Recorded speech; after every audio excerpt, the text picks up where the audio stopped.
पुरानी पेंशन बहाली को लेकर लगातार प्रोफेसर और अध्यापक संघर्ष कर रहे हैं, लेकिन सरकार सुन नहीं रही है। सीधे तौर पे वह यही कह रही है कि न्यू पेंशन ही हम देंगे।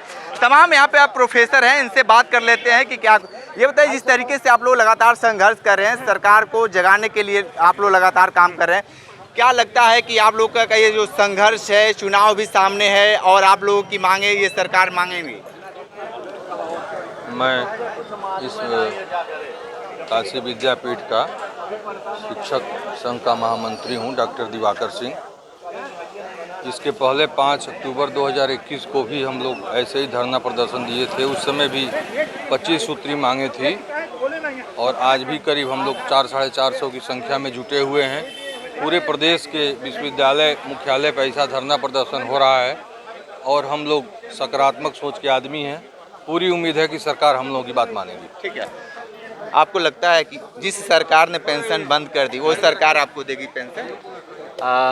महात्मा गांधी काशी विद्यापीठ विश्वविद्यालय संबंध महाविद्यालय शिक्षक संघ एसोसिएशन में प्रोफेसर जगदीश सिंह ये बात बताना चाहता हूं कि सरकारें अपनी नीतियों को लागू करती हैं, उसमें शिक्षक संगठन अपना संघर्ष करता है, अपनी मांगों को रखता है। उसमें से कुछ मांगें मानी जाती हैं, कुछ मांगें नहीं मानी जाती हैं।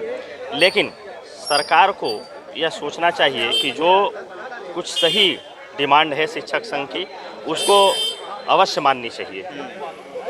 तो आप जिस तरीके से लोकसभा चुनाव भी सामने हैं, क्या कुछ नया करेंगे जब आप लोगों की बातें नहीं मानेगी सरकार? हाँ, लोकसभा चुनाव को देखते हुए यदि सरकार शिक्षक संगठन की हम लोगों की बातें नहीं मानती है तो हम लोग निश्चित रूप से प्राथमिक स्तर से लेकर विश्वविद्यालय स्तर तक सरकार का चुनाव में विरोध करेंगे और उनको हराने का काम करेंगे। आप इस समय हराने की बात कर रहे हैं, जैसे चुनाव आता है तो आप सब चीज़ शिकवा शिकायत भूलकर और फिर सरकार बना देते हैं। हाँ, ये भी आपकी बात सही है। कुछ लोग चुनाव को देखते हुए निहित स्वार्थ की ओर मुड़ जाते हैं और जहां उनको लाभ दिखाई देता है उसी ओर चले जाते हैं। तो ये सरकार की कुछ रणनीति होती है जो कुछ प्रलोभन देकर अपनी ओर आकर्षित कर लेता है और चुनाव जीत जाता है। पढ़े लिखे आप लोग प्रोफेसर हैं, तो कैसे ये सरकार की योजनाओं को, उसके समझबूझ को नहीं बूझ पाते हैं आप? नहीं, आपका कहना सही है, लेकिन अगर देखा जाए तो शिक्षक संगठन की संख्या कम है, दिन पर दिन कम होती जा रही है और सरकार का यह निश्चित रूप से समीकरण चल रहा है कि इनकी संख्या को दिन प्रतिदिन कम किया जाए, ताकि जो मजदूर वर्ग है, कमज़ोर वर्ग है, अनएम्प्लॉयड है, उनकी संख्या दिन प्रतिदिन बढ़ती जा रही है और सरकार उनको अपनी ओर आकर्षित करती है। उनकी संख्या बल के आधार पर वोट पाती है और जीत जाती है और हम लोगों के वोट न देने के कारण भी सरकार जीत जाती है। लेकिन सरकार में जिस तरीके से केंद्रीय कर्मचारी हो गए, स्टेट गवर्नमेंट हो गई, लगातार ये लोग अभी चुनाव से पहले ही अपना सब बिगुल बजाना शुरू कर दिए हैं कि भैया पुरानी पेंशन बहाली कर दो, नहीं तो इस समय तुम्हारी हालत हम बद से बदतर कर देंगे।